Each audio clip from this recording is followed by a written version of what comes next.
নতুন বছর আসতে আর মাত্র দুদিন বাকি। 2025 গিয়ে 2026 পড়বে। নতুন বছর আসার উপলক্ষে সবাই পিকনিকে যাচ্ছে, দেশ বিদেশ ভ্রমণ করতে যাচ্ছে। মানুষের মনে কত আনন্দ। এ বছরটা তো দুঃখে কষ্টে যেমন তেমন পার হয়ে যাচ্ছে। নতুন বছরটা যেন ভালো আসুক, এটাই মানুষের পরিকল্পনা। যখন নতুন বছর পরে 3 মাস 6 মাস পার হয়ে যায়, তবু কপালে দুর্দশা থেকেই যায়, তবু দুঃখ কষ্ট বেমার আজার লেগেই থাকে।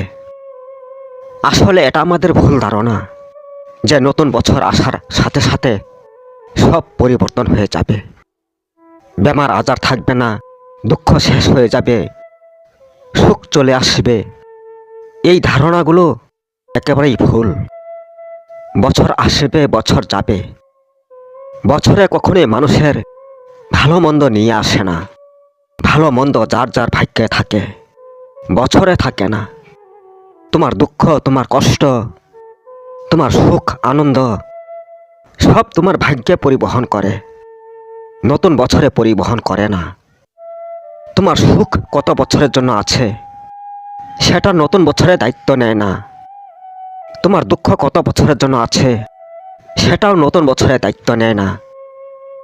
তোমার দুঃখ কত বছরের জন্য আছে সেটাও নতুন বছরে মুছে দিতে পারে না। পারে একমাত্র তোমার ভাগ্যে। তোমার ভাগ্য কত দূর। মানুষের ভাগ্য বছরের সাথে চলে না, ভাগ্য চলে ভগবানের ইশারায়। তোমার খারাপ ভাগ্য কত দূর তোমার সাথে চলবে সেটা ভগবানের আদেশ অনুযায়ী। তোমার সৌভাগ্য কত বছর তোমার সাথে সাথ দেবে সেটাও স্বয়ং ভগবানের আদেশ অনুযায়ী। নতুন বছর আসছে বলেই মিছাই লাফালাফি করে কোনো লাভ নেই। দুর্ভাগ্য যদি তোমার পেছন না ছাড়ে তাহলে নতুন বছরে কি করবে? তোমার সৌভাগ্য যদি তোমাকে ছেড়ে চলে যায় তাহলে নতুন বছরে কি করবে? নতুন বছর আসবে, পুরাণ হবে, চলে যাবে।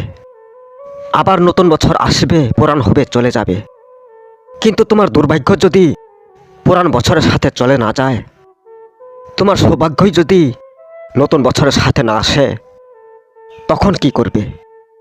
তখন নতুন বছরকে দোষবে না পুরাণ বছরকে দোষবে? এতে নতুন বছরের কোনো দোষ নেই, পুরাণ বছরেরও দোষ নেই। দোষ তোমার ভাগ্যের। তাই নতুন বছর আসছে বলেই যে এত হাই উতাস, এত লাফালাফি কেন? কেন ভাগ্যের কথা বলতে পারো না? কেন বলতে পারো না যে এটা আমার ভাগ্যের দোষ, বছরের দোষ নয়? আসলে যে এটা আমাদের ভুল ধারণা। এই ভুল ধারণা মুছে ফেলো।